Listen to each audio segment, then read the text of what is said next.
दोस्तों नमस्कार। ISPCS exams YouTube channel में आप सभी का स्वागत है। इस वीडियो में हम 150 क्वेश्चन इकोनॉमिक्स और साइंस तथा अन्य टॉपिक्स से रिलेटेड क्वेश्चन डिस्कस करेंगे और ये एग्ज़ाम के लिए मोस्ट इम्पॉर्टेंट होने वाले हैं और इसकी PDF आपको ISPCS एग्ज़ाम्स या learning by AP sir Telegram channel पर मिलेगी। तो अभी तक अगर ज्वाइन नहीं किए हो तो ज्वाइन कर लीजिए। सीधे क्वेश्चन की शुरुआत करते हैं। पहला क्वेश्चन आपके सामने है कि भारत में वर्तमान राष्ट्रीय आय यानी नेशनल इनकम का कैलकुलेशन का आधार क्या है, कौन सा वर्ष है। तो हम यहाँ केवल सही ऑप्शन का डिस्कशन करेंगे, इससे समय भी आपको बचेगा। तो इसका सही आंसर क्या हो जाएगा, 2011-12 आधार वर्ष राष्ट्रीय आय का है। और यही ध्यान रखिएगा WPI का भी है। यही क्या, WPI का होल सेल प्राइस इंडेक्स का भी आधार वर्ष क्या है, 2011-12 है। इस बात का भी आप लोग ध्यान रखिएगा। निम्नलिखित में से कौन सा युग्म सही सुमेलित नहीं है। तो इसमें ब्राह्मण, गोपद, ब्राह्मण ग्रंथ, उपनिषद, तैत्तिरीय, आरण्यक, संख्यायन, वेदांग 6 प्रकार के हैं जिसे खट दर्शन कहा जाता है, जिसमें निरुक्ति, छंद, ज्योतिष ये सब आते हैं। उसी में एक निरुक्त भी है जो वेदांग का पार्ट है। तो इसमें गलत कौन है, ये तैत्तिरीय, शतपथ और तैत्तिरीय ये ब्राह्मण ग्रंथ है, ना कि उपनिषद। इस बात का ध्यान रखिएगा।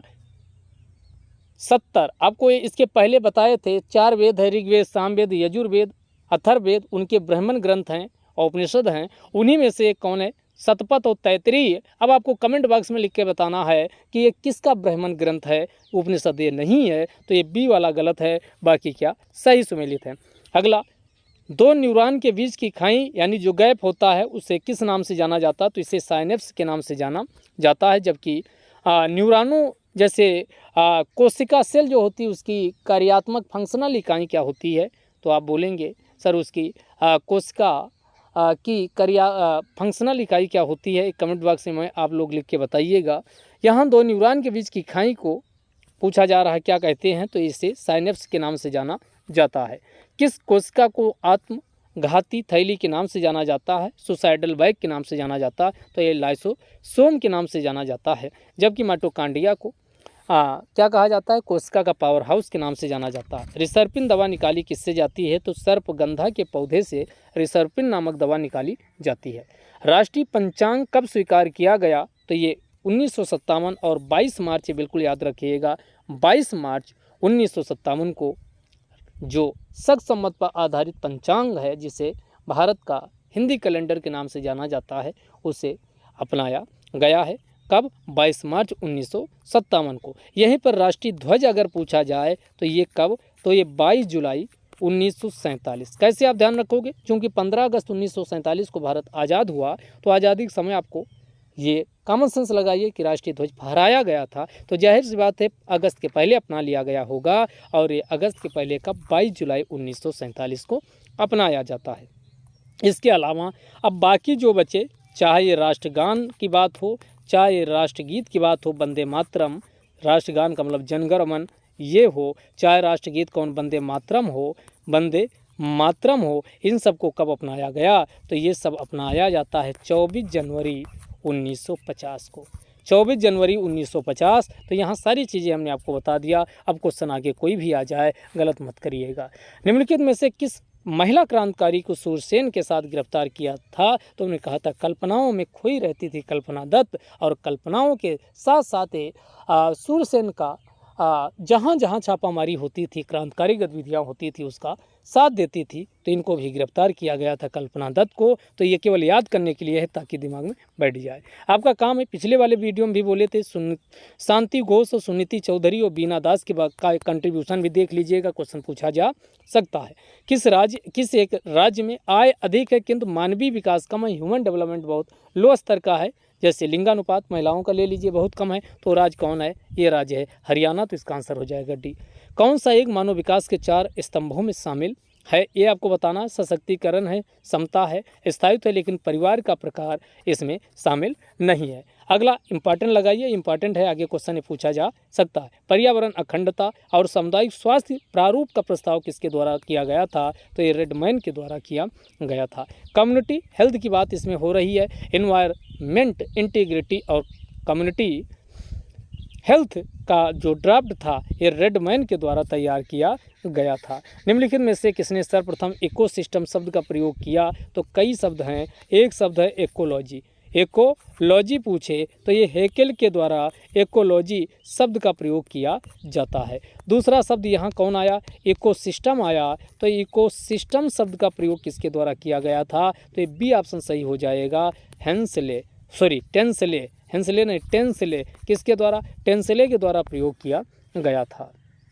अगला, किस वर्ष भारतीय रुपये का एक ही माह में 2 बार अवमूल्यन किया गया? डिप्रिसिएशन का मतलब हुआ जब अंतर्राष्ट्रीय मुद्राओं की तुलना में घरेलू मुद्रा का मूल्य घटाया जाता है तो उसी को मुद्रा का अवमूल्यन कहा जाता है। तो ये कब? 1991 में 2 बार किया गया था। अगला, निम्नलिखित में से कौन सा युग्म सही सुमेलित नहीं है, ये आपको बताना है। तो इसमें सरखेल पैदल सेना का प्रमुख होता था, ये गलत है। बाकी याद कर लीजिए कौन? सदका दान को कहा जाता था। मुकद्दम ग्राम का मुखिया मुकद्दम चौधरी ये सब होते थे। बरीद संदेशवाहक या गुप्तचर का जो विभाग होता था उसी को बरीद के नाम से जाना जाता था। और इनके जो बरीद के सहयोगी होते थे मुनिया, इन सबको मुनिया के नाम से भी जाना जाता था। तो इसमें सदका क्या होता था? दान होता था। मुकद्दम ग्राम का मुखिया और बरीद संदेशवाहक। जब ऐसे क्वेश्चन आए तो आपको ये 3 नीचे पता है तो ये लगा दीजिए, पहला वाला सरखेल वाला ये गलत है। वैश्विक भूख सूचकांक को मापने के लिए निम्नलिखित में से कौन सा सूचकांक नहीं प्रयोग होता है? तो इसमें समझिएगा, अल्प पोषण, अंडर नूरिशमेंट का प्रयोग किया जाता है, अल्प पोषण का प्रयोग किया जाता है। अगला, बच्चे का अल्प विकास। 2 होते हैं, एक चाइल्ड बेस्टिंग होती है, एक चाइल्ड स्टंटिंग होती है। तो चाइल्ड स्टंटिंग इंग्लिश वाले टर्मिनोलॉजी याद रखिएगा। चाइल्ड बेस्टिंग, चाइल्ड स्टंटिंग, अंडरवेट और उसके बाद अल्प पोषण, इन सब का प्रयोग इसमें किया जाता है। तो शिशु मृत्यु दर को इसमें शामिल नहीं किया जाता, तो इसका आंसर हो जाएगा डी। अगला क्वेश्चन आपके सामने है, क्या है? भारत का पहला स्वदेश में विकसित रिमोट सेंसिंग उपग्रह किसके माध्यम से प्रक्षेपित किया गया? यानी भारत ने अपने यहाँ ही स्वदेशी रूप से इंडिजेनसली विकसित किया ये बाइक को नोर से इसे प्रक्षेपित किया गया है। चेचक के लिए जिम्मेदार वायरस कौन सा है? तो बेरिओला वायरस, ये याद कर लीजिए। चेचक के लिए कौन? बेरिओला। कौन सा? चेचक के लिए बेरिओला जिम्मेदार है। निम्नलिखित में से कौन सा से हस्तांतरण भुगतान का उदाहरण है? इसको बोलते हैं ट्रांसफर पेमेंट। ध्यान रखो, ट्रांसफ़र पेमेंट का सीधी सी सरल भाषा में है कि सरकार को पेमेंट तो ट्रांसफ़र करती है लेकिन बदले में सरकार को कुछ नहीं मिलता, और इससे किसी भी प्रकार की कैपिटल फॉर्मेशन भी नहीं होता है। यानी एसेट्स या कैपिटल फॉर्मेशन पर संपत्ति का निर्माण नहीं होता, बल्कि सरकार पर एक लायबिलिटी होती है, इसे देना है, बदले में उसे कुछ नहीं मिलेगा। तो आप देखते हैं कौन कौन से इसमें हैं। तो ये बेरोजगार भत्ता, कुछ भी एसेट्स जनरेट नहीं होती है। वेतन का भुगतान, कुछ भी बदले में नहीं वेतन का भुगतान। सामाजिक सुरक्षा भुगतान, सामाजिक वाला कुछ नहीं मिलता। वृद्धावस्था, यानी इसमें जिस व्यक्ति को दिया जाता है वो बदले में कुछ रिटर्न नहीं करता है, जबकि वेतन भुगतान इसमें नहीं आएगा। क्यों नहीं आएगा? क्योंकि भाई काम करने के बाद सरकार आपको पैसा दे रही है, आप जो कंट्रीब्यूशन अपना दे रहे हैं। तो ये 2 को काट दीजिए, तो 2 को काटोगे ये भी कट गया, तो इसमें क्या बचेगा? 1, 3, 4 ये क्या होंगे? ट्रांसफ़र पेमेंट के एग्जाम्पल होंगे, ये आप बिल्कुल ध्यान रखिएगा। ब्रूसिलोसिस नामक बीमारी का कारक कौन है? तो ये किससे होती है? ये बैक्टीरिया से होती है। ब्रूसिलोसिस नामक बीमारी का कारक कौन है? तो ये बैक्टीरिया होता है। तो इस बात का भी आप लोग ध्यान रखिएगा, आगे पूछा जा सकता। अगला है, निम्नलिखित में से कौन युग्म सही सुमेलित नहीं है? कॉर्पोरेशन बैंक ये कहाँ? मंगलौर में स्थित है। इंडियन बैंक चेन्नई में है। केनरा बैंक बेंगलुरु में है। ICICI बैंक मुंबई में है, ये गलत है। अब आपका काम है कि ICICI बैंक का हेडक्वार्टर्स कहाँ है? कमेंट बॉक्स खुला है, वहाँ आप छाप दीजिए, क्योंकि कुछ आप अपने आप भी देखिए तभी तो मज़ा आएगा। बाकी याद कर लीजिए, कॉर्पोरेशन आए तो मंगलौर, कॉर्पोरेशन कहाँ? मंगलौर कर्नाटक पहुँचाइए। इंडियन बैंक आए तो ये चेन्नई पहुँच जाइए। केनरा बैंक आए बेंगलुरु। तो मंगलौर और बंगलौर 2 याद रखिए। केनरा आए तो बेंगलौर है और कॉर्पोरेशन आए तो मंगलौर है। कॉर्पोरेशन आए तो मंगलौर और केनरा पूछा जाए तो बेंगलौर। तो केनरा बेंगलौर कॉरपोरेशन पूछा जाए तो मंगलौर, इंडियन बैंक पूछा जाए तो चेन्नई। बिल्कुल याद हो गया होगा भाई। अब सबसे फेमस नाम किसका सुने हो? कॉरपोरेशन का कम सुने हो, कैनरा बैंक का बहुत ज़्यादा सुने हो। तो ज़्यादा सुने हो तो वहाँ कौन सा फेमस सिटी है? बेंगलोर है। तो कैनरा कहाँ होगी? बेंगलोर में होगी। कॉरपोरेशन कम सुना हुआ नाम तो मंगलौर है। ऐसे आप याद करने के लिए कुछ चीज़ें आपको लॉजिक सेट करना होगा, ना एग्जाम में कंफ्यूज हो जाओगे। तो कैनरा पूछे तो कैनरा कहाँ है? बंगलौर में है। कॉरपोरेशन पूछे मंगलौर में है। इंडियन पूछे चेन्नई में है। अब ICICI को आपको बताना है। प्राथमिक घाटा किसके द्वारा मापा जाता है? तो जब भी राजकोषीय घाटा से क्या किया जाता? माइनस ब्याज भुगतान को निकाल दिया जाता है तो इसी को किस नाम से जाना जाता? प्राइमरी डेफिसिट या प्राथमिक घाटा के नाम से जाना जाता। तो इसका ऑप्शन बी वाला हो जाएगा, राजकोषीय घाटा माइनस ब्याज भुगतान। व्योमित्र नामक भारतीय रोबोट किसके द्वारा विकसित किया गया? तो ये इसरो के द्वारा विकसित किया गया है। अगला, प्रेस हीटर विद्युत को केतली आदि किस तत्व की बनी होती? नाइक्रोम से बनी होती है, क्योंकि इसमें ये सब विद्युत के कुचालक होते हैं। निम्नलिखित में से कौन सा युग में सही सुमेलित नहीं है? मालवा का भील विद्रोह लक्ष्मण सिंह ने किया था। बुंदेलखंड का विद्रोह चंपत राय के द्वारा। कांगड़ा का विद्रोह जगत सिंह के द्वारा। तिब्बत का विद्रोह अब्दाल के द्वारा। तो 3 तो ये बिल्कुल सही है। तो पहला वाला गलत है। मालवा में भील विद्रोह का नेतृत्व लक्ष्मण सिंह के द्वारा नहीं किया गया था। कौन सी ठोस अवस्था युक्त नहीं है? तो LED है ठोस, डायोड है ठोस, या FET है ठोस, लेकिन CRT कैथोड रे इसकी फुल फॉर्म है। तो ये क्या है? यानी CRT ये ठोस अवस्था में नहीं होती। ये बी वाला इसका सही हो जाएगा। अगला, PMI सूचकांक में क्या शामिल होते? तो सेवा और विनिर्माण को इसमें केवल शामिल किया जाता है। तो सर्विस और मैन्युफैक्चरिंग को शामिल किया जाता। तो इसका आंसर 1 और 2 हो जाएगा। अगला, निम्नलिखित में से कौन सा वक्र यानी कर की दर, एक तरफ टैक्स और दूसरी तरफ कितना रेवेन्यू आएगा, यानी करा रेवेन्यू कितना सरकार का आएगा, तो इसके बीच का संबंध जो वक्र दर्शाता है, इसी को किस नाम से जाना जाता? इसी को लाफर वक्र के नाम से जाना जाता है। किस नाम से? लाफर वक्र के नाम से जाना जाता है। तो ये लाफर वक्र के नाम से जाना जाता है। फिलिप्स वक्र किनके बीच बनता है? लॉरेंज वक्र किनके बीच बनता है? लॉरेंज वक्र और गिनी गुरांग, यानी कुछ आपको संकेत दे रहे हैं। लॉरेंज वक्र का संबंध किससे है? असमानता, गरीबी, इन सब मापने के लिए, असमानता, गरीबी, इसको मापने के लिए कोई वक्र प्रयोग किया जाता है। तो ये लॉरेंज वक्र होता है। लाफर वक्र बताई दिए कि, और एक चीज़ यहाँ और समझ लो कि अगर टैक्स की दर कम किया गया तो रेवेन्यू ज़्यादा आएगा।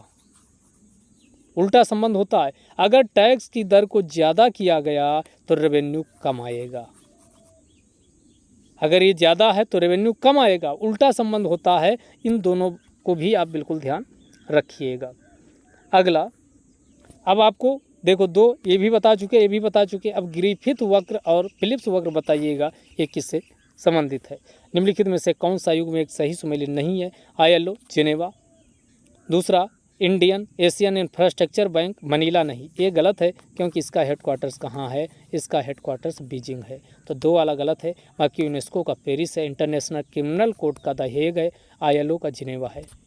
अगला क्वेश्चन है आपका, विभिन्न संस्कृतियों के वैज्ञानिक विवरण के तुलनात्मक अध्ययन को क्या कहा जाता है? इसी को जब विभिन्न संस्कृतियों के बीच हम तुलनात्मक कंपैरेटिवली एनालिसिस या स्टडी करते हैं तो इसी को एथनोलॉजी के नाम से जाना जाता है। विकास की उत्परिवर्तन का सिद्धांत किसके द्वारा दिया गया था? तो ये ह्यूगो डी व्रीज के द्वारा दिया गया था।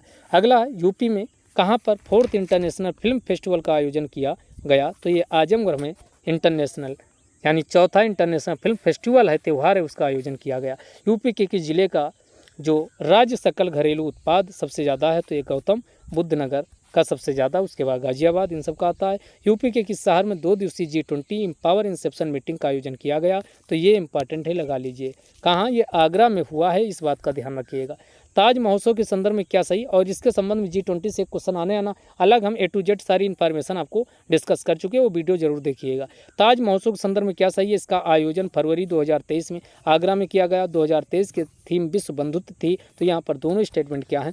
सही है। यूपी के किस जिले में पश्चिम महोत्सव का यानी बर्ड फेस्टिवल का आयोजन किया गया? तो ये महोबा में किया गया है। अतीक अहमद हत्याकांड की जांच के लिए स्थापित न्यायिक आयोग के अध्यक्ष किसे बनाया गया, तो ये हाई कोर्ट के न्यायाधीश अरविंद कुमार त्रिपाठी की अध्यक्षता में आयोग बना है।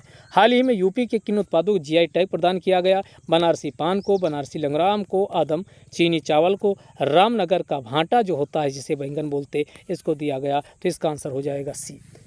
अगला, अमीबा विभंजन द्वारा जनन करता, बिल्कुल बात सही है, क्योंकि सभी एक कोष की जीव अलैंगिक विधियों से जनन करते, सही, इसकी व्याख्या भी है।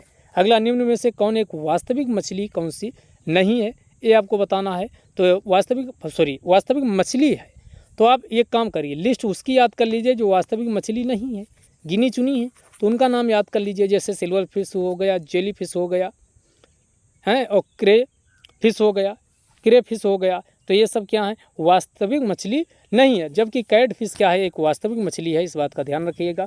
सबसे बड़ा स्तनपाई कौन है, तो ये व्हेल मछली सबसे बड़ा स्तनपाई मैमल्स है। अगला, निम्नलिखित में से कौन स्तनधारी है, मैमल्स है, तो ये समुद्री गाय है, समुद्री सिंह है, लेकिन हिप्पोकैम्पस जो है ये यानी स्तनधारी नहीं है। तो इसका आंसर क्या हो जाएगा, 1-3 हो जाएगा, यानी इसका आंसर हो जाएगा 1-3। निम्नलिखित में से कौन एक कपी नहीं है, कपी कौन सा नहीं है, लंगून नहीं है, बाकी गिब्बन, गोरिल्ला, ओरंग उटान ये सब कपी में आते हैं। अगला, निम्नलिखित में से किस जंतु में खून नहीं पाए जाते, तो गीदड़, जो गीदड़ होता है इसमें खून नहीं पाए जाते। बाकी हिरन में आप देखते हो, जेबरा में देखते हो, और ये अश्व में ये पाए जाते हैं। निम्नलिखित में से कौन सा जीव फीडर कहलाता है, तो ये ओएस्टर जिसे क्या कहा जाता है, इसी को सीप के नाम से जाना जाता है, ये फीडर के नाम से जाना जाता है। निम्नलिखित में से कौन एक कीट नहीं है, तो कौन, ये स्पाइडर या मकड़ी, ये कीट नहीं है, बाकी खटमल, मक्खी, मच्छर ये सब कीट में आते हैं। निम्नलिखित में से किस जीव का रक्त सफ़ेद होता है, व्हाइट होता है, तो तिलचट्टा का रक्त क्या होता है, सफ़ेद होता है, बाकी का रेड होता है। तो ऐसे कई लोग मच्छर को भी मारे होंगे, लाल रक्त निकलता है। छिपकली और घरेलू खटमल मारे होंगे, तो इसका लाल, छिपकली में भी रेड ही होता, तिलचट्टा का रेड नहीं होता। मकड़ियों द्वारा उत्पादित रेशम क्या कहलाता, तो ये इंपॉर्टेंट, मोस्ट इंपॉर्टेंट लगाइए, गोसामर रेशा कहलाता है, तो इसी को गोसामर रेशम कहा जाता। निम्नलिखित में से कौन सा जानवर ठोस मूत्र उत्सर्जित करता है, तो इसी को कंगारू, चूहा, ये और ये ऊँट से भी ज़्यादा मरुस्थलीय क्षेत्र में रह सकता। निम्नलिखित में से कौन सा युग्म सही सुमेलियन नहीं है, ये आपको बताना है। तो ये अमरबेल तना परजीवी होता, चंदन जड़ परजीवी होता, अर्किड अधिपादप होता, लेकिन घाट होता है ये जलोद्भिद नहीं होता, तो ये लास्ट वाला गलत हो जाएगा। अगला फिर आपको बताना है, तो इसमें सल्क कंद जो होता, लहसुन छिलके इसमें पाई जाती हैं, जो सल्क के रूप में होता है, तो सल्क कंद का एग्जाम्पल कौन, लहसुन है, तो सी का मिलाइए पहला, और एक ही ऑप्शन है जिसमें सी है, तो ये आंसर हो जाएगा। अब इसमें प्रकंद पूछे, तो प्रकंद कौन है, अदरक है। स्तंभ आलू स्तंभ कंद होता है, याद कर लीजिए, स्तंभ यानी तना के रूप में होता है आलू, तो ये। और घनकंद कौन होता है, जिमीकंद। घनकंद कौन होता है, जिमीकंद या सूरन, इसको कहा जाता है। आगे इसको याद रखिएगा, कोई भी क्वेश्चन पूछ सकता है। लौंग निम्नलिखित में से किसका निरूपण होता है, तो ये फूलकली का होता है, तो इसका आंसर सी हो जाएगा। लहसुन की अवलक्षणिक गंध का कारण क्या है, तो इसमें सल्फर की वजह से लहसुन की जो गंध होती वो होती है। अगला क्वेश्चन पूछा जाए, ये हालांकि टेस्ट में डाला जा चुका, मिर्च की जो तीक्ष्णता होती है वो किसकी वजह से होती है, तो वो कैप्साइसिन की वजह से होती है। गन्ने के लिए सर्वाधिक अनुकूल जैव उर्वरक कौन, एसिटोबैक्टर सबसे अनुकूल जैव उर्वरक होता है। ईस्ट व मशरूम ये फंगस होते हैं, कवक होते हैं। निम्न में से किसमें लिंग गुणसूत्र नहीं पाए जाते, तो ये छिपकली में नहीं पाए जाते, क्योंकि इन्वायरमेंट से ये डिसाइड होते हैं। निम्न में से किस कोशिकांग को कोशिका का पावर हाउस कहा जाता, तो ये माइटोकॉन्ड्रिया किसको कहा जाता, माइटोकॉन्ड्रिया को कहा जाता है। हमारे शरीर में आनुवंशिकता की इकाई को क्या कहा जाता है, इसी को जीन कहा जाता है। अगला, निम्नलिखित में से किस फसल में नील हरी शैवाल मुख्यतः जैव उर्वरक के रूप में प्रयोग किया जाता, तो धान के खेतों में नील हरी शैवाल का प्रयोग किया जाता है। मानव शरीर में सबसे प्रचुर मात्रा में पाया जाने वाला तत्व कौन सा है, तो कौन, ऑक्सीजन सबसे ज़्यादा पाया जाता है। निम्नलिखित में से कौन तत्व अस्थि एवं दांतों के निर्माण एवं मजबूती के लिए आवश्यक नहीं, तो कॉमन सेंस लगाइए, कैल्शियम, फ्लोरीन, फास्फोरस से। तो आयोडीन की कमी से घेंगा रोग होता है, और इसका हड्डियों से कोई दांतों और अस्थि से उतना ज़्यादा कोई योगदान है नहीं। अगला फिर इंपॉर्टेंट लगाइए, ऐसे क्वेश्चन पूछे जा सकते हैं। ब्रिस्ट यानी जो ब्रिस्ट बोन होती है वो उसको क्या कहा जाता है, कॉलर बोन को क्या कहा जाता है, नी बोन को क्या कहा जाता है, और शोल्डर ब्लेड को क्या कहा जाता है, इसको जो छाती की हड्डी होती है उसे किस नाम से जाना जाता है? तो आप इसको हिंदी मत याद रखिएगा, क्वेश्चन गलत हो सकता है। तो यहाँ ऐसे सी को सी से मिला दीजिए। कॉलर बोन को क्लेविकल के नाम से जाना जाता है। इसके बाद अगला आइए, तो ये यानी बी का पहला हो गया, और बी का पहला इसमें है, और बी का पहला इसमें है। ब्रिस्ट बोन को किस नाम से जाना जाता है? तो ब्रिस्ट, यहाँ देखो ब्रिस्ट यष्टि यहाँ आ रहा, तो यष्टि वाला यहाँ उठा लीजिए। ब्रिस्ट का ऐसे लिखिए ब्रिस्ट, तो ये लास्ट वाला एसटी, और जिसमें लास्ट में एसटी शुरू हो रहा उससे उठा लीजिए। तो ब्रिस्ट बोन को क्या बोलते हैं? स्टर्नम बोलते हैं। तो ये 2 मिल गया, और यस को यस से मिला दीजिए, यानी कि शोल्डर ब्लेड को या स्कैपुला के नाम से जाना जाता, और नी बोन को पटेला के नाम से जाना जाता। तो अब आप सीधे मिला लिए, यहाँ एसटी का एसटी से स्टर्नम हो गया, कॉलर को सी से मिला दीजिए, क्लेविकल हो गया, नी बोन को अभी छोड़ दीजिए, हमने कहा यस को यस से मिलाइए, शोल्डर ब्लेड को क्या कहा जाता है? स्कैपुला के नाम से जाना जाता, नी बोन को पटेला के नाम से जाना जाता। तो क्या निकला? A का 4 निकला, बी का पहला, A का 4, बी का पहला, और सी का 2, यानी ये कौन सा आंसर हो जाएगा? A का 4, बी का पहला, सी का 2 और डी का 3, यानी ये डी वाला इसका क्या बिल्कुल सही आंसर हो जाएगा। आगे भी ध्यान रखिएगा। मानव शरीर में पाचन का अधिकांश भाग किस अंग में संपन्न होता है? तो छोटी आंत जो स्मॉल इंटेस्टाइन होती है, पाचन का मोस्टली हिस्सा यहीं पर क्या होता है? संपन्न होता है। मनुष्य की मुख गुहा में किसका पाचन शुरू होता है? तो कार्बोहाइड्रेट, या इसी को बोल दिया जाए स्टार्च, इनका पाचन मुख गुहा से ही शुरू हो जाता है। तो इस बात का भी आप लोग ध्यान रखिएगा। अगला एंजाइम क्या होते हैं? एंजाइम एक विशेष प्रकार की प्रोटीन होती है, तो इसका आंसर प्रोटीन हो जाएगा। अगला क्वेश्चन है, प्रोटीनों के पाचन में सहायक कौन एंजाइम होते हैं? तो याद रखिए, एक तो पेप्सिन, ये बिल्कुल रट लीजिए, पेप्सिन हो गया। दूसरा ट्रिप्सिन हो गया, पेप्सिन, ट्रिप्सिन, काइमोट्रिप्सिन, ये सब क्या होते हैं? प्रोटीनों के पाचन में सहायक होते हैं। और एक कौन हो गया? तो यहाँ पर आंसर क्या हो जाएगा? ट्रिप्सिन हो जाएगा। ट्रिप्सिन ये प्रोटीन के पाचन में सहायक होता है। मानव शरीर की सबसे बड़ी ग्रंथि कौन? मोस्ट इंपॉर्टेंट, इसको लगाइए, लीवर। यकृत मानव शरीर की सबसे बड़ी ग्रंथि होती है। फिर आपको आगे फिर मिलाना है, तो आइए देखते हैं। सबसे पहले एंजाइम, हमने कहा पेप्सिन एक प्रकार का एंजाइम है, एक प्रकार का एंजाइम। हार्मोन कौन है? ये टेस्टोस्टेरोन, ये हार्मोन्स होता है। टेस्टिस, मनुष्य में जो वृषण होते हैं उसमें जो उससे जो हार्मोन स्रावित होता है, टेस्टोस्टेरोन। अगला प्रोटीन कौन है?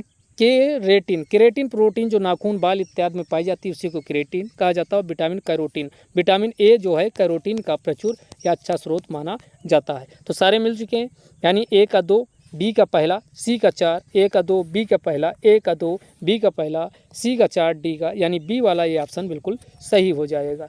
अगला, कैश्मीर फंग के द्वारा, फंग ने सबसे पहले कौन शब्द का प्रयोग किया? तो विटामिन शब्द का प्रयोग, फंग के द्वारा विटामिन शब्द का प्रयोग किया गया, इसकी खोज की गई। आगे फिर मिलाना, निम्नलिखित में से कौन सा युग्म सही सुमेलित नहीं है? विटामिन ए मैकुलन ने खोज किया, विटामिन बी मैकुलन, ए और बी मैकुलन ने किया, याद रखिएगा। विटामिन सी का जेम्स लिंड ने किया, लेकिन विटामिन डी का जो ये मूलर लिखा है ये गलत है। तो इसका आंसर आप कमेंट बॉक्स में लिखिएगा कौन खोज किए थे। सेब किसके प्रचुर स्रोत होते हैं? तो सोडियम सबसे ज़्यादा सेब में पाया जाता है। निम्नलिखित में से कौन सा युग्म सही सुमेलित नहीं है? विटामिन B6, धान की चोकर, बिल्कुल रट लीजिए, ये यहाँ से रट लीजिए, नया को या क्वेश्चन बदल करके एग्जाम में बार बार देखने को मिलता है। B6 किसका? धान की चोकर। तो B6 का प्रचुर स्रोत जो धान की चोकर होती है इसमें B6 होता है। B2 कार्ड यकृत तेल जो होता है इसमें विटामिन डी होता है।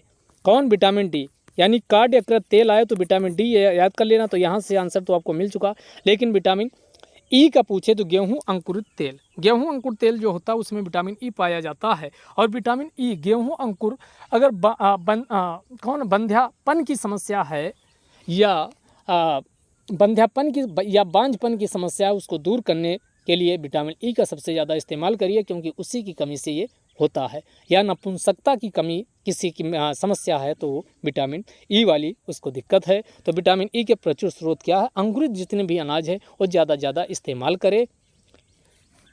तो यहाँ बात समझ में। बाकी विटामिन के का कौन है? अल्फा है। तो इसका आंसर क्या हो जाएगा? यानी ई वाला भी आपको पता चल चुका होगा। तो ये गेहूं अंकुर तेल और उसके बाद धान की चोकर B6 और ई वाला आए। और ई का हमने कहा था ई ठोको से आपका क्या हो जाएगा? टोकोफेराल। तो आपका इसका वैज्ञानिक नाम पूछा जाए तो क्या है? यानी टोकोफेराल है। ई का वैज्ञानिक नाम, सबके वैज्ञानिक नाम भी आप याद रखिएगा। जैसे ए का विटामिन ए का रेटिनॉल है। विटामिन बी में भी कई हैं, जैसे B1 का थायमीन है, ऐसे B2, B3, B5, B6, B7 biotin, उसके बाद folic acid B9, B12 cyanocobalamin, vitamin B के बाद सी आता है ascorbic acid, vitamin D calciferol, और विटामिन डी के बाद ई का टोकोफेरॉल, और निप्थोक्विनोन किसका, विटामिन के का है। तो हमने सारे के सारे नाम आपको बता दिए। तो अगर ये आपसे पूछा जाए B1, B2, B3, B5, B6, B7, B9, B12, इसका नाम क्या है B1 का, तो आप कहेंगे सर थायमीन। B2 का पूछे, इसमें वैसे टॉपिक वाले वीडियो में सारी चीज़ें डिस्कस कर चुके हैं, तो इसका राइबोफ्लेविन, ये दो जरूर याद रखिएगा। राइबोफ्लेविन B2 का है। और ये कौन है, B1 का वैज्ञानिक नाम क्या है, तो आप कहेंगे सर थायमीन। थायमीन, राइबोफ्लेविन, और उसके बाद B3 का क्या है, नियासिन। इसका क्या है, नियासिन। इसका नियासिन इसका वैज्ञानिक नाम है। और इसके B5 का पेंटोथिनिक, B5 का पेंटोथिनिक है। पेंटोथिनिक इसका B5 का है। और पैराडॉक्सिन ये B6 का है। पैराडॉक्सिन किसका है, पैराडॉक्सिन B6 का है। पैराडॉक्सिन B6 का है। और उसके बाद बायोटिक या बायोटिन ये B7 का है। फोलिक एसिड B9 का है। और साइनोकोबालामिन B12 का है। तो सारे देखो हमने पूरे के पूरे, यहाँ से क्वेश्चन बनेगा इसीलिए बता रहे हैं।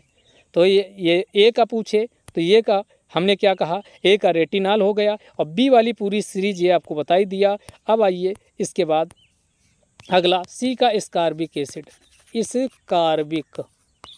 स्कारबिक एसिड किसका है, सी का है। इसके बाद आइए सी के बाद आता है डी का है कैल्सीफेरॉल। कैसे याद रखोगे, कैल्शियम विटामिन, सूर्य का स्रोत, सूर्य का प्रकाश से विटामिन डी का सबसे अच्छा स्रोत होता है कैल्शियम, हड्डी उड्डी का मजबूत करता है। तो एक कैल्सीफेरॉल, इसको लिख लीजिएगा। विटामिन डी का वैज्ञानिक नाम क्या है, कैल्सीफेरॉल है। कैल्सीफेरॉल। विटामिन डी के बाद ई आता है, ई का मतलब अभी का ई ठोको, तो आपका क्या हो जाएगा, टोकोफेरॉल। इसका टोकोफेरॉल। और विटामिन डी ई हो गया। और ई की वजह से यानी नपुंसकता और बांझपन, वंध्यापन की जो समस्या होती है इसी ई की कमी से होती है। और इसका स्रोत क्या है, तो जितने भी अंकुरित अनाज हैं या गेहूं अंकुर तेल है, इसका ज़्यादा से ज़्यादा इस्तेमाल करिए। और इसके बाद बी के, वो विटामिन के को क्या बोलते हैं, निप्थोक्विनोन के नाम से जाना जाता है। और ये रक्त का थक्का बनाने में सहायक है। रक्त का थक्का बनने में ये सहायक होता है। और इसका अच्छा स्रोत कौन, अल्फा घास होती है। क्लियर, यहाँ कोई डाउट अब नहीं होना चाहिए। अगला, निम्नलिखित में से कौन सा विटामिन मानव शरीर में भंडारित नहीं होता, तो जाहिर सी बात है जो बाहर निकल जाता है शरीर से वो शरीर में भंडारित नहीं होगा। तो कौन नहीं होगा, तो जो जल में घुलनशील होगा, जैसे टॉयलेट करने गए तो उसके साथ वो भी, उसका भी निपटारा हो गया। तो आप कहेंगे जल में घुलनशील विटामिन कौन हैं, तो आप कहेंगे सर बी एंड सी, ये जल में घुलनशील हैं। तो बी और सी आए तो ये शरीर में संचरित नहीं होता, इकट्ठा नहीं होता, इसीलिए अलग से इसे लेने की ज़रूरत होती है। तो इसका आंसर हो जाएगा सी। कोई ज़्यादा इसमें सोचने की बात नहीं। कौन सा विटामिन रक्त का थक्का बनाने में निप्थोक्विनोन, और निप्थोक्विनोन वाला अभी आपको बताए हैं कौन है, विटामिन के इसका आंसर हो जाएगा। अगला, निम्नलिखित में से कौन सा युग्म सही सुमेलित नहीं है, ये आपको बताना है। कौन सा युग्म सही सुमेलित नहीं है, ये आपको बताना है। तो अगले वाले क्वेश्चन का क्या, बस 1 मिनट, भग गया है।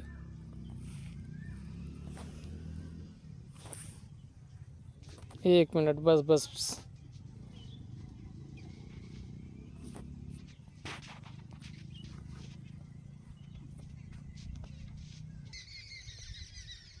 तो ये अगला क्वेश्चन क्या है, निम्नलिखित में से कौन सा युग्म सही सुमेलित नहीं है, ये आपको बताना है। तो विटामिन बी 12 प्रति अरक्तता कारक, विटामिन सी प्रतिस्कर्वी, तो ये तो सही है। विटामिन डी अभी बताए हैं।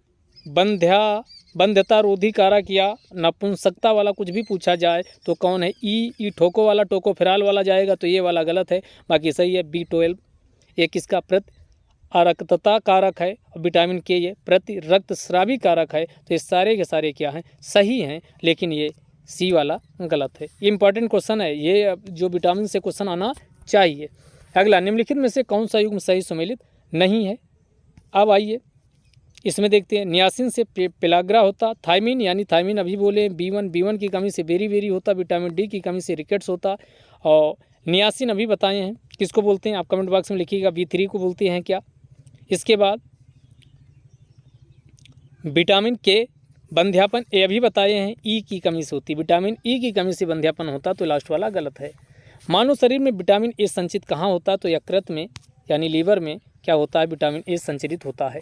किस विटामिन में कोबाल्ट पाया जाता है? B12 में कोबाल्ट पाया जाता है। निम्न में से कौन सा विटामिन वसा में घुलनशील? तो बी एंड सी को निकाल दीजिए। ए भी गया, सी यहाँ भी गया और बी यहाँ भी गया B12, तो ए एंड डी हो जाएगा, ये वसा में घुलनशील है। सर्वाधिक प्रोटीन की मात्रा कहाँ किसमें पाई जाती है? सोयाबीन में सर्वाधिक प्रोटीन की मात्रा पाई जाती है। अगला, दुग्ध प्रोटीन को पचाने में कौन सा एंजाइम होता? तो रेनिन क्या करता है? दुग्ध प्रोटीन को पचाने का काम करता, तो इसका आंसर रेनिन हो जाएगा। सर्वोच्च निर्णयों से जुड़ी गतिविधियां किस क्षेत्र से संबंधित होती हैं? तो ये पंचम, जो पंचम क्षेत्र होता है उसी जो भी हायर स्तर पे डिसीजन लिए जाते हैं, निर्णय लिए जाते हैं, उससे संबंधित गतिविधियां पंचम क्षेत्र में आती। शिक्षा, शोध, अनुसंधान, ये सब चतुर्थ क्षेत्र में आता है। सेवा जितनी है तृतीय क्षेत्र में आता है। इंडस्ट्री से संबंधित गतिविधियां वो द्वितीय क्षेत्र में आती हैं। कृषि, खनन, उत्खनन और पशुपालन, मत्स्य पालन, ये सब किससे संबंधित होती है? वानिकी, फॉरेस्ट्री, ये सब प्राथमिक क्षेत्र से संबंधित गतिविधियां होती हैं। तो ये पांचों क्षेत्र हमने बता दिया, कन्फ्यूजन नहीं होना चाहिए, और इससे कोई ना कोई क्वेश्चन एग्जाम में हो सकता मिल जाए।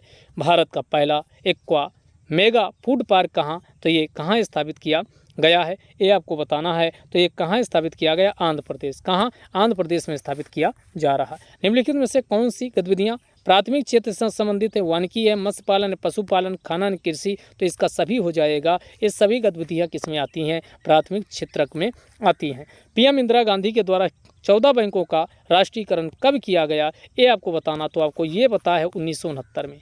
कब? 14 बैंकों का 1969 में राष्ट्रीयकरण किया गया, लेकिन डेट पूछी गई है कब? 19 जुलाई 1969 में तो हुआ, लेकिन कब?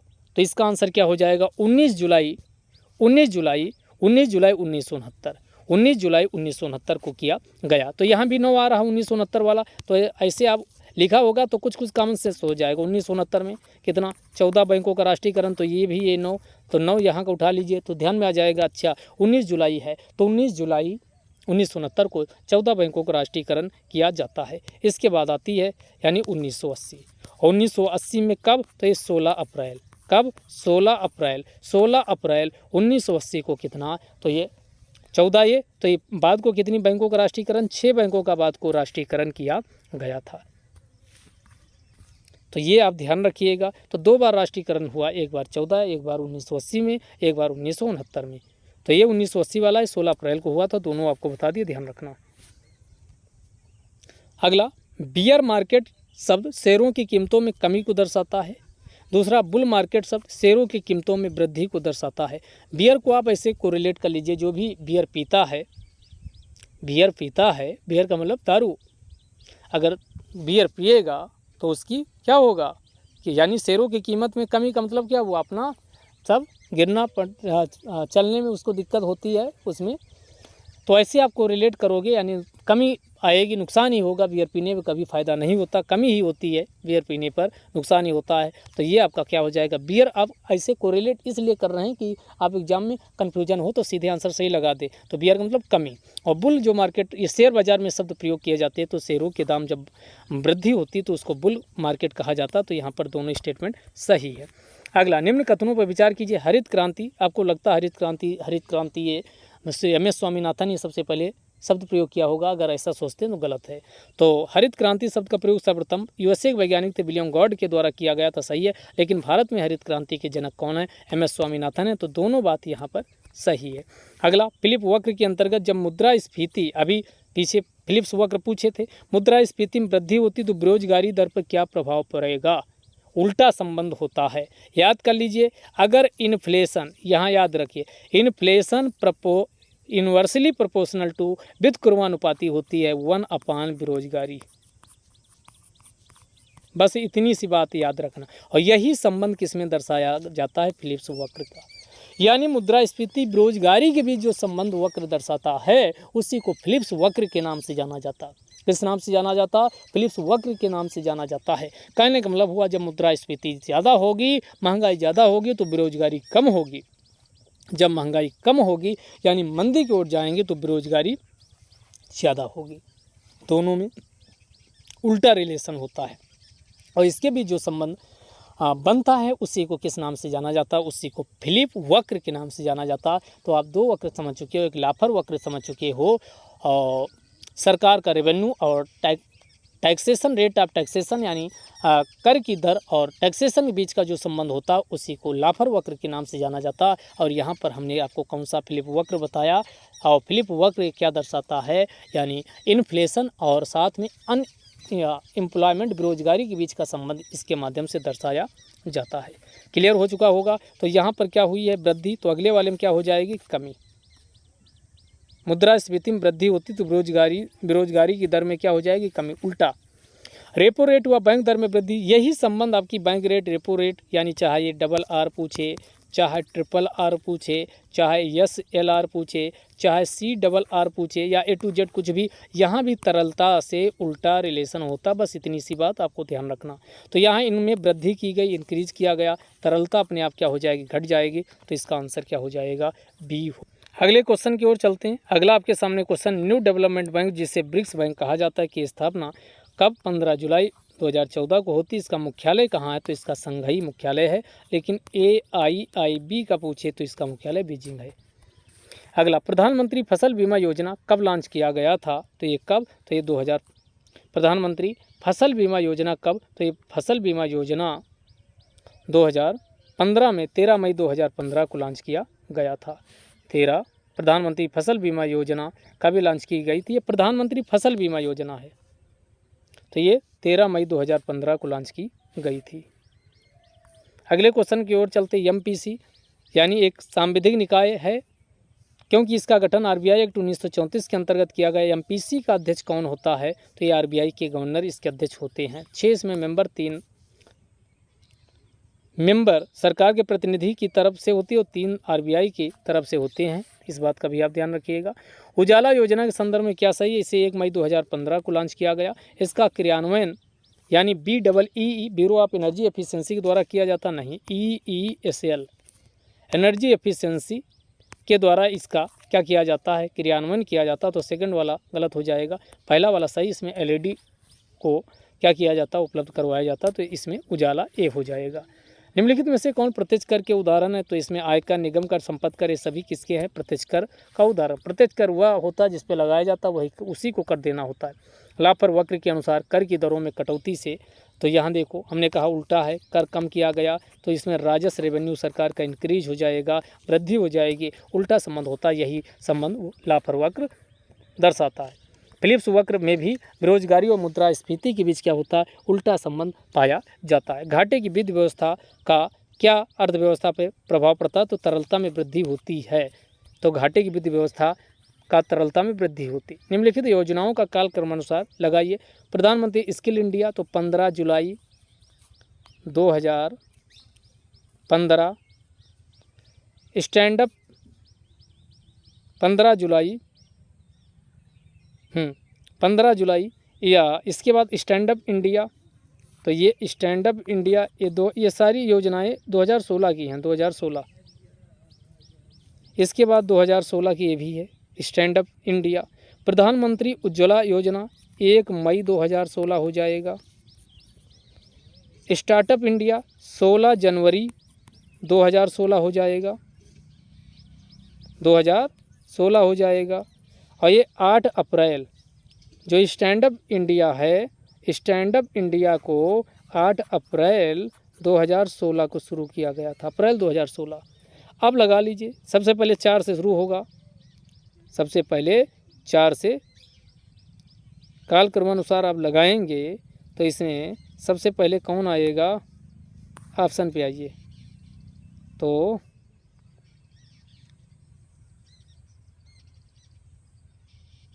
सबसे पहले 4 आएगा, स्टार्टअप वाला सबसे पहले आया था, तो इसमें कोई ऑप्शन हमको लग रहा सही नहीं है, क्योंकि सबसे पहले 16 जनवरी 2016 को ही स्टार्टअप इंडिया की शुरुआत हो गई थी, तो पहले 4 आएगा। और 4 के बाद अप्रैल में ये स्टैंड अप वाली आएगी, 2 आएगी, 4 2। उसके बाद फिर कौन, प्रधानमंत्री स्किल इंडिया, ये जुलाई 2016 में आई थी, 15 जुलाई, तो ये आएगी। लेकिन उसके पहले मई वाली ये आ जाएगी, प्रधानमंत्री उज्ज्वला योजना, 1 मई 2016, यानी 3 आ जाएगी। तो ये बनेगा 4 2 3 1। ये यहाँ गलत हो गया, इसको सही कर लीजिए, 4 2 3 1, 4 2, यानी ये वाला ऑप्शन क्या हो जाएगा, लास्ट वाला सही हो जाएगा। ये इसका क्रम बनेगा।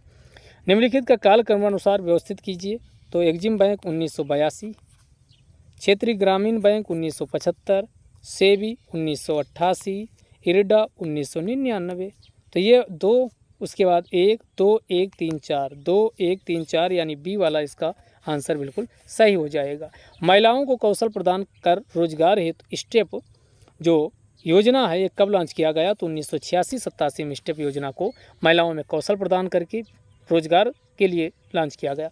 एम विश्वेश्वरैया द्वारा विरचित पुस्तक the planned economy of India, तो एक तो यही पूछेगा, the planned economy of India किसके द्वारा लिखी गई, एम विश्वेश्वरैया के द्वारा लिखी गई। अब इसमें है कि इसका प्रकाशन कब हुआ था, ये आपको बताना है। तो इसका प्रकाशन कब किया गया था ये बताना है, तो 1934 में इसका प्रकाशन 1934 में किया गया था। स्थायित्व के साथ विकास की किस पंचवर्षीय, यानी स्थायित्व के साथ जो विकास है, ये पंचवर्षीय योजना किस पंचवर्षीय योजना का लक्ष्य रखा गया था, तो ये चौथी पंचवर्षीय योजना का लक्ष्य स्थायित्व के साथ विकास को रखा गया था। निम्नलिखित में से, अब आपका काम है बाकी पंचवर्षीय योजना भी देख लीजिए। निम्नलिखित में से किस समिति का संबंध कर सुधार से, तो चलैया समिति और भारत में इन्हीं को सुधार का जनक, टैक्स सुधार यानी टैक्सेशन का जनक भी कहा जाता है। विदेशी मुद्रा भंडार में क्या क्या शामिल होता, विदेशी मुद्रा शामिल होती, गोल्ड शामिल होता, सोना, एडीआर शामिल होता है, ट्रांच टू IMF, जो IMF के पास आरक्षित निधि होती उसको भी शामिल किया जाता। तो इसका आंसर हो जाएगा सी। दीक्षा को कब लॉन्च किया गया, तो ये 2017 5 सितंबर को शिक्षक दिवस मनाया जाता। तो शिक्षा में गुणवत्तापूर्ण सुधार के लिए, शिक्षा में गुणवत्तापूर्ण सुधार के लिए, तो किसकी बात हो रही थी, दीक्षा को 5 सितंबर 2017 को लॉन्च किया गया। और इसका ये याद रखिए, पहला वाला सही हो जाएगा, 5 सितंबर 2017 को। इसमें अध्यापकों से लेकर के बच्चों में क्वालिटेटिव और समावेशी शिक्षा हो पाए, इसी की दिशा में से दीक्षा को लॉन्च किया गया। नीति आयोग द्वारा जारी एक्सपोर्ट प्रिपेयर्डनेस इंडेक्स, जिसे निर्यात तत्परता सूचकांक कहा जाता है, इसमें शीर्ष 5 में कौन शामिल नहीं है, गुजरात है, महाराष्ट्र है, कर्नाटक है, लेकिन इसमें पंजाब शामिल नहीं है। तो 103 का आंसर क्या हो जाएगा, 103 का डी हो जाएगा। तो ये याद कर लीजिए, गुजरात महाराष्ट्र इकट्ठा है निर्यात में, गुजरात महाराष्ट्र और कर्नाटक, ये 3 याद कर लीजिए, लेकिन पंजाब शामिल नहीं। इसमें उत्तर प्रदेश की क्या स्थिति है, तो उत्तर प्रदेश 6वें स्थान पे है, इस बात का भी ध्यान रखिएगा। 1990 में स्थापित सिडबी का मुख्यालय कहाँ, तो 1900 पहला यही सिडबी कब स्थापित हुआ, 1990। मुख्यालय इसका कहाँ, तो ये लखनऊ है, इसलिए यहाँ क्वेश्चन यहाँ डाला गया है। अगला, आर्थिक प्रशासन सुधार से संबंधित कौन है, तो आर्थिक प्रशासन से LK झा संबंधित हैं। बाकी MS स्वामीनाथन कृषि, हरित क्रांति वर्गीज कुरियन, ऑपरेशन फ्लड और श्वेत क्रांति के जनक के रूप में इन्हें जाना जाता है। इस बात का भी आप लोग ध्यान रखिएगा। अगला, निम्नलिखित में से कौन सा युग्म सही सुमेलित नहीं है, एस्पार्टिम, संश्लेषित मधुरक, रेयान, रूपांतरित स्टार्च, नियोप्रीन, इसमें कौन, विशिष्ट रबर, ऑक्सीटोसिन, हार्मोन। तो इसमें गलत कौन हो जाएगा, ये वाला नियोप्रीन वाला क्या हो जाएगा। बाकी एस्पार्टिम संश्लेषित मधुरक है, रेयान रूपांतरित, नियोप्रीन विशिष्ट रबर, ऑक्सीटोसिन हार्मोन। तो इसका सही आंसर क्या हो जाएगा, इसका बी वाला। ये कई बार क्वेश्चन पूछा गया है। रेयान जो है रूपांतरित नहीं है, बल्कि ये भी संश्लेष, इसको कृत्रिम रूप से बनाया जाता है। रेयान सुनते हैं तो कई बार सुने होंगे। ये आज कहाँ ये भाग रहा हरामी। चलो कोई बात नहीं। देखो तो हमने क्या बताया, रेयान क्या है, रूपांतरित नहीं है, इसको याद कर लीजिए, कई बार इसीलिए क्वेश्चन रिपीट किया है। तो ये क्या है, कृत्रिम, तो ये वाला गलत हो जाएगा। बाकी विशिष्ट नियोप्रीन विशिष्ट रबर है, आर्टिफिशियल तरीके से तैयार की जाती। ऑक्सीटोसिन हार्मोन है ही है, एस्पार्टिम संश्लेषित मधुरक है। WPI से संबंधित डेटा किसके द्वारा जारी किए जाते हैं, तो वाणिज्य एवं उद्योग मंत्रालय के द्वारा, तो बी आंसर हो जाएगा। फ्लाई ऐश प्रदूषण किस में होता, तो ताप विद्युत संयंत्र जो होते हैं उसमें फ्लाई ऐश प्रदूषण उत्पन्न होता। रेडियो धर्मिता के संदर्भ में क्या सही है, रेडियो धर्मिता का नाभिकीय गुण होता, बिल्कुल बात सही। हाइड्रोजन बम नाभिकीय संलयन पर आधारित, ये भी सही, तो यहाँ पर दोनों सही हो जाएगा। निम्नलिखित में से कौन सा युग्म सही नहीं है ये बताना। सिरिका में एसिटिक अम्ल होता, हड्डियों में उपस्थित कैल्शियम फास्फेट होता, दूध का खट्टापन नाइट्रिक नो, ये गलत है। अमाशय में उपस्थित सेल होता, तो ये सी वाला गलत हो जाएगा, लैक्टिक अम्ल होता है दूध का खट्टा होना। मानव मस्तिष्क के बारे में क्या सही है, मानव मस्तिष्क जो है हृदय गति के संतुलन के लिए उत्तरदायी, सही है। शरीर के संतुलन के लिए सही, ये भी सही, तो दोनों यहाँ पर सही हो जाएगा। अब इसमें मिलाना है, क्या क्या मिलाना, आइए। विद्युत का कुचालक, तो एक तो ऊष्मा का कुचालक क्या हो जाएगा, यानी 3 नंबर हो जाएगा। सोडियम को चाकू से काटा जा सकता, 1 का 4 हो जाएगा। अब इसमें अगर आ जाए तो आप बाकी नहीं पता तो ऐसे लगाइए दिमाग, 1 का आपने 4 मिला दिया तो 2 ऑप्शन ये कट गए, ये। फिर डी का आपने 3 मिला दिया, ए। अब चांदी क्या है, चांदी विद्युत का अच्छा क्या है, कुछ यानी विद्युत का अच्छा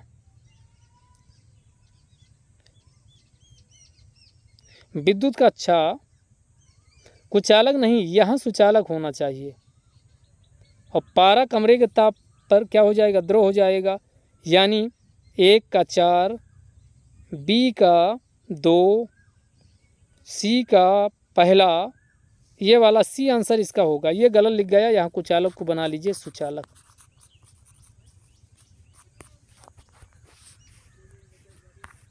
अगला क्वेश्चन है, निम्नलिखित में से कौन कृत्रिम पदार्थ नहीं है, तो कौन नहीं, फाइब्रिन ये प्राकृतिक है, बाकी नियोप्रीन और टेफ्लॉन लेक्सान ये सब कृत्रिम है। मानव शरीर में निम्नलिखित में से कौन सी अंतःस्रावी और बहिस्रावी दोनों प्रकार की ग्रंथि होती, तो ये अग्न्याशय को कहा जाता है। निम्नलिखित में से कौन सा युग्म सही सुमेलित नहीं है ये बताना।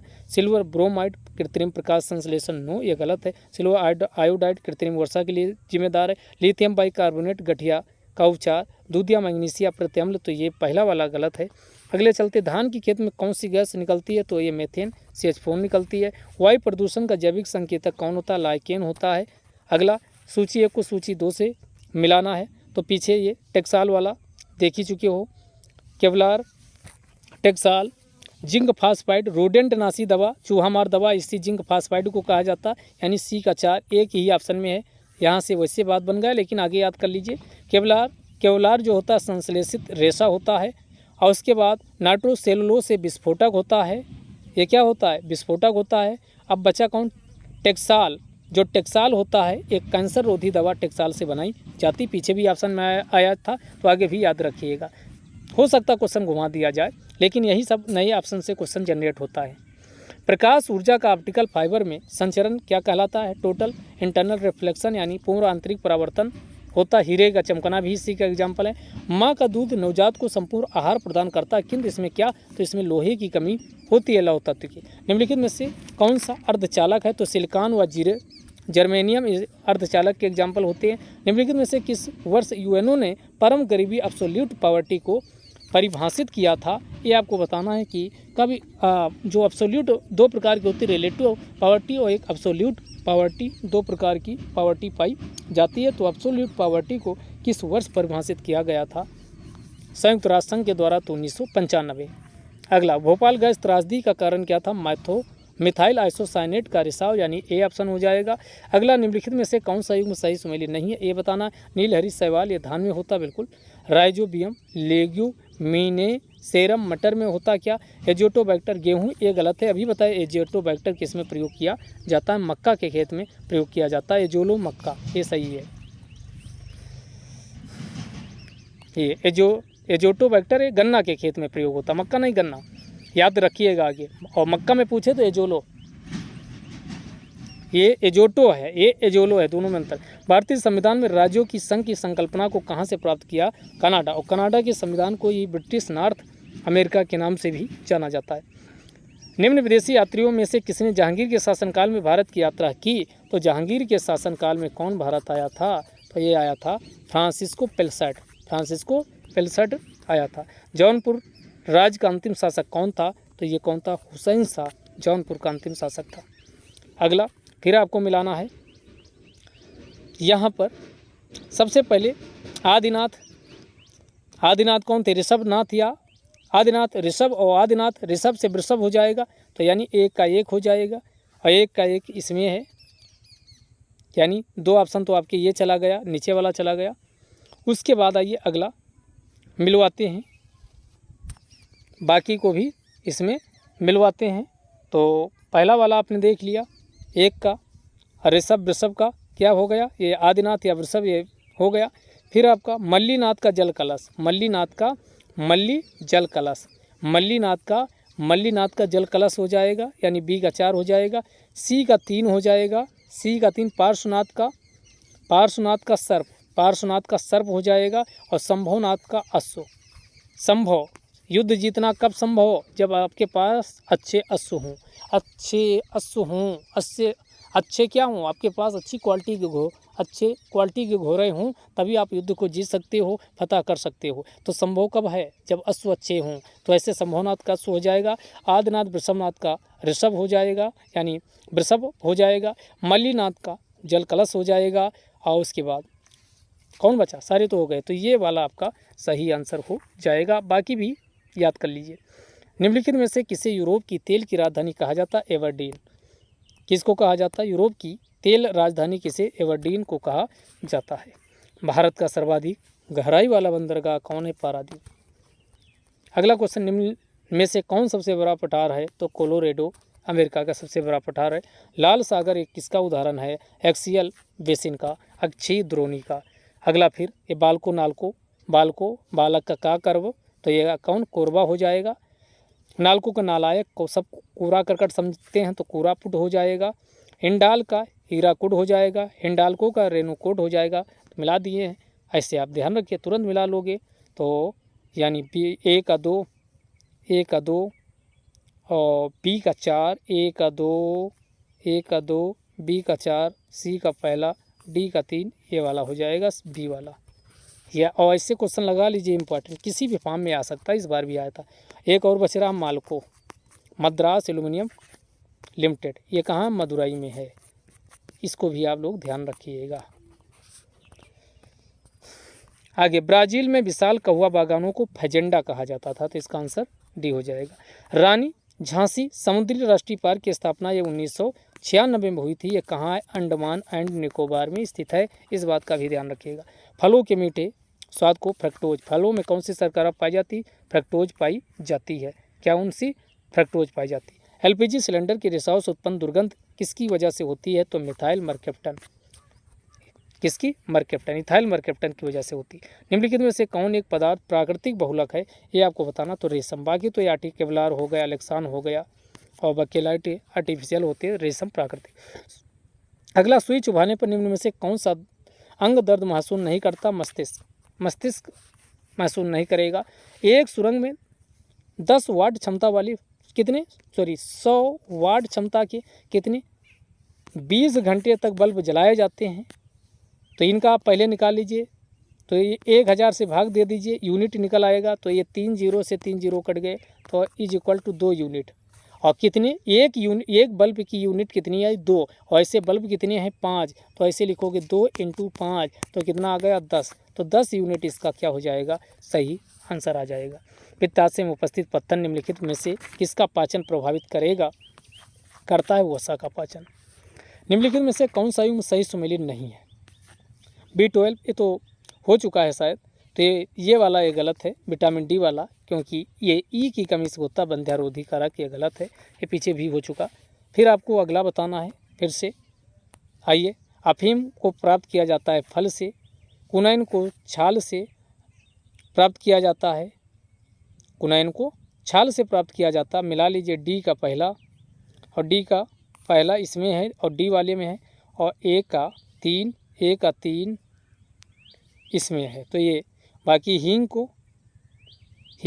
कहाँ से, जड़ से प्राप्त होती है, रबर तना से प्राप्त होता है। तो बी का 2 हो जाएगा और सी का 4 हो जाएगा। ये बी वाला इसका आंसर बिल्कुल सही हो जाएगा। ये भी इंपॉर्टेंट क्वेश्चन, ऐसे क्वेश्चन पूछे जाते हैं। मोबाइल चार्जर, अब कॉमन सेंस लगाइए। मोबाइल क्या होता है, ज़्यादा वोल्टेज को कम में बदलता है, जो ज़्यादा को कम में बदले वो अपचाई कहलाता है, घटाता है। तो मोबाइल यही काम करता है। तो ये क्या कहलाता है, एक अपचाई ट्रांसफार्मर होता है। डायनामो क्या होता है, जो यांत्रिक को विद्युत में बदल दे। तो ये क्या होता है, यांत्रिक को विद्युत, जैसे जनरेटर का नाम सुनिए होता, चलता है शादियों में, लाइट आपको मिलती है, विद्युत मिलती है, उसमें यांत्रिक ऊर्जा को विद्युत। और मोटर इसी का उल्टा होता है, डायनामो का जस्ट उल्टा मोटर होता है, वो विद्युत को यांत्रिक ऊर्जा में बदलता है। तो वो मोटर और डायनामो उल्टा, तो डायनामो वाला याद रखो, डायनामो वाला याद रखो। कौन सा याद रखो, डायनामो वाला। तो 146 का आंसर क्या हो जाएगा, सी, यांत्रिक ऊर्जा को विद्युत ऊर्जा में। निम्नलिखित में से कौन एक ग्रीन हाउस गैस नहीं है। तो ऑक्सीजन नहीं, बाकी CO2, NO2, CH4 ये सब है। जिस रूम में पौधे नाइट्रोजन प्राप्त करते हैं वह कौन सा है। तो ये नाइट्रेट फार्म होता है। तो इसका आंसर बी हो जाएगा। रोगियों के दांतों को देखने के लिए जो चिकित्सक होते हैं, दंत चिकित्सक, उनके द्वारा कौन सा दर्पण प्रयोग किया जाता है। देखो, जब भी रोगियों के द्वारा हो या आप शेविंग करते हो, शेविंग यानी नाई के पास जाते हो, बार्बर के पास, तो उसमें चेहरा आपको यानी चित्र छोटा नहीं बल्कि लार्ज दिखना चाहिए, बड़ा दिखना चाहिए। दांत भी छोटे छोटे हैं तो उसमें जो दर्पण होगा उसमें साइज लार्ज बड़ा होगा, तभी उसमें अच्छे से उसका पता चल पाएगा। तो इसमें ये काम करता है अवतल दर्पण। तो इसमें अवतल दर्पण का प्रयोग किया जाता है। अगला आज का लास्ट क्वेश्चन है कि निम्नलिखित में से किसने हिरण्यगर्भ धार्मिक कार्य कराया था। तो ये राष्ट्रकूट, मानखेत वाले राष्ट्रकूट, मानखेत वाले, ये इसकी राजधानी भी थी। मानखेत वाले जो राष्ट्रकूट थे उसी का संस्थापक कौन था, दंती दुर्ग। और दंती दुर्ग के द्वारा कौन सा हिरण्यगर्भ नामक धार्मिक कार्य करवाया गया था। तो ये आज का 150 क्वेश्चन, इससे ज़रूर एग्जाम में आपको क्वेश्चन देखने को मिलेगा। अगले वीडियो में फिर मिलेंगे, जो शायद लास्ट वीडियो होगा इस टेस्ट सीरीज की श्रृंखला का। इस बार हमने टोटल 20 टेस्ट आप लोगों को करवाए हैं और PDF आप लोगों को दी गई। अब एग्ज़ाम में इनको अच्छे से रिवाइज करके जाइए। यकीन मानिए इसके बाहर क्वेश्चन कोशिश यही की गई है कि नहीं देखने को मिलेगा, और बहुत सारा क्वेश्चन आपको बहुत कम मैटर देने के बाद यहाँ से मिलने वाला है। तो जय हिंद, जय भारत।